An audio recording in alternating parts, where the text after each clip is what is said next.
भारत दुनिया का वो देश है जो विस्तारवाद नहीं, विकासवाद की नीति पर चलता है। और इसलिए हम भारत में कहते हैं, सबका साथ, सबका विकास। Together with all, development for all.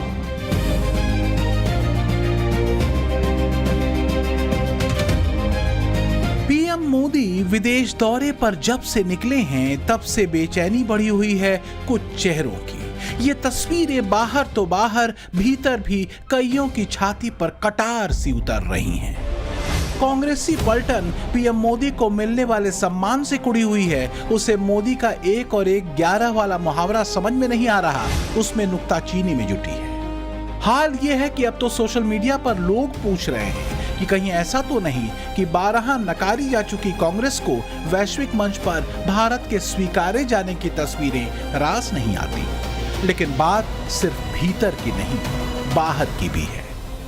कुछ लोग और भी हैं जो इंडो पैसिफिक में एक्टिव होते मोदी फिनोमिनन से बौखलाए हुए हैं।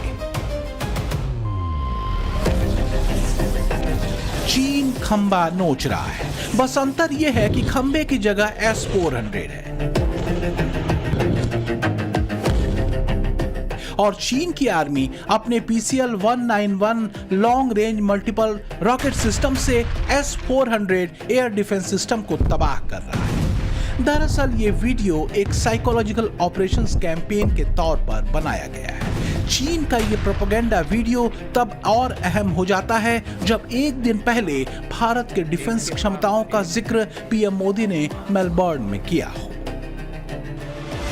भारत के डिफेंस प्लेटफॉर्म की कैपेबिलिटी और क्रेडिबिलिटी दुनिया देख रही है।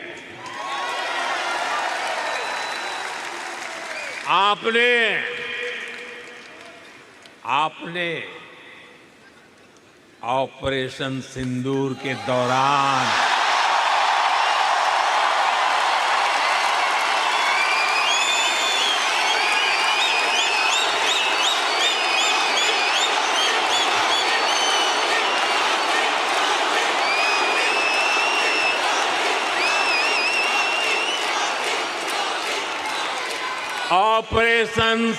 के दौरान डेमो तो देख ही लिया होगा।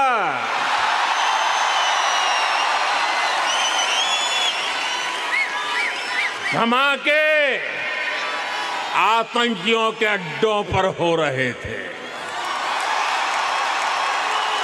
और गूंज पूरी दुनिया में सुनाई दे रही थी।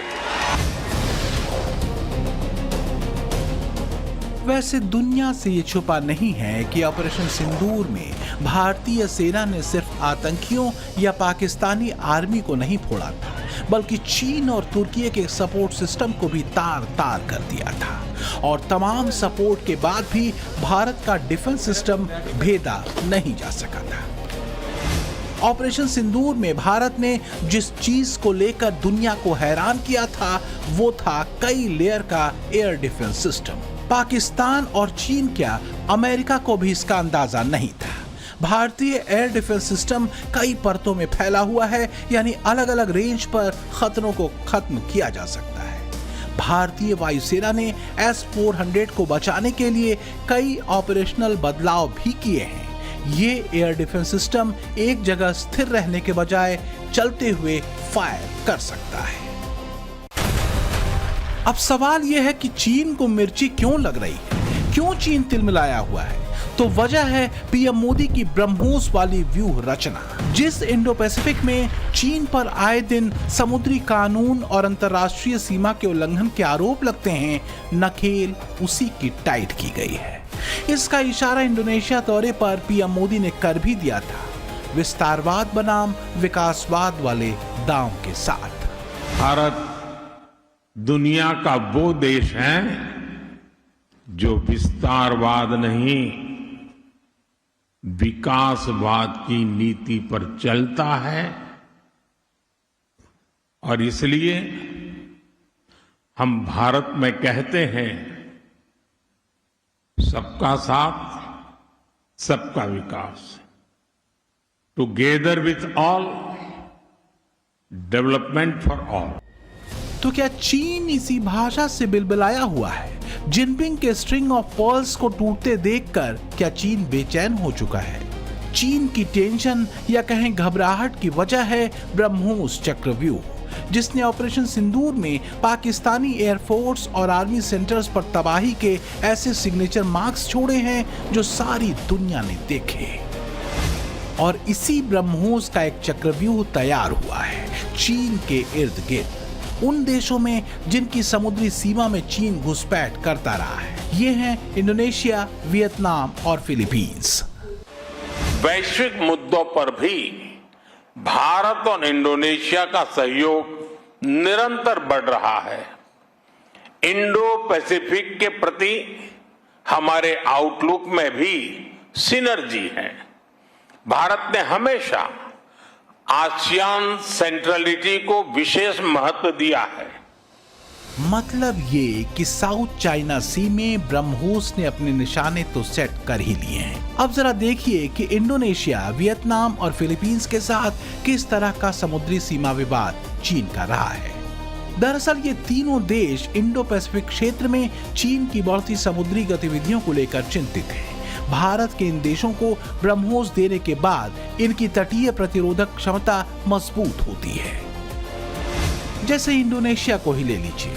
इंडोनेशिया का चीन के साथ नातुना द्वीप के आसपास विशेष आर्थिक क्षेत्र को लेकर विवाद है और इस बार पीएम मोदी के दौरे पर ब्रह्मोस खरीद पर दोनों देशों के बीच समझौता हुआ है। तो वहीं फिलीपींस का चीन के साथ दक्षिण चीन सागर में गंभीर समुद्री क्षेत्रीय विवाद है। 2022 में फिलीपींस भारत से ब्रह्मोस खरीदने वाला पहला देश बना था।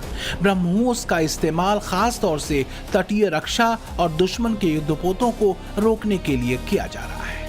और तीसरा देश है वियतनाम। चीन के साथ दक्षिण चीन सागर, विशेषकर स्प्रैटली और पैरासेल द्वीपों को लेकर इसका विवाद है। और 2026 में भारत ने वियतनाम के साथ ब्रह्मोस आपूर्ति समझौते की पुष्टि की। भारत इंडो पैसिफिक में इन देशों के साथ अपनी मित्रता और मजबूत कर रहा है। We recognize India's influence as first responder role in this critical area, and we want to work with you for a free and open Indo-Pacific. PM Modi का इंडोनेशिया, ऑस्ट्रेलिया और फिर न्यूजीलैंड का दौरा और उससे पहले जापान के प्रधानमंत्री का भारत में भव्य स्वागत। जापान भारत की मजबूत होती मित्रता। ये सारे कदम कूटनीतिक नजरिए से नहीं देखे जा रहे, बल्कि इसे भारत के इंडो पैसिफिक में रणनीतिक प्रदर्शन के तौर पर भी देखा जा रहा है, जिसका संदेश सीधा और साफ है। इंडो पैसिफिक में भारत एक स्वाभाविक और भरोसेमंद मित्र है। Prime Minister Modi positions the ocean as a shared space that supports regional stability and growth, and is promoting the Mahasagar, the Great Ocean Initiative for countries across the Indian Ocean to defend their sovereignty and the sea through their own efforts, which is perfectly aligned with VoIP. Thus, we agreed to deepen the strategic cooperation between Japan and India to achieve such common goals. चीन तिलमिलाया इसलिए है क्योंकि जिस विस्तारवाद के सूत्र से वो Indo Pacific में हलचल मचाना चाहता था, अपनी दादागिरी करना चाहता था, उसी विस्तारवाद को पीएम मोदी विकासवाद और परस्पर विश्वास के सूत्र से काउंटर करने में सफल रहे हैं। जिनपिंग का बेल्ट एंड रोड इनिशिएटिव औंधे मुंह गिर चुका है और मोदी धीरे धीरे ब्रह्मोस बेल्ट तैयार कर चुके हैं। यही नया भारत है जो कईयों की आंखों में चुभता है, भीतर भी और बाहर भी।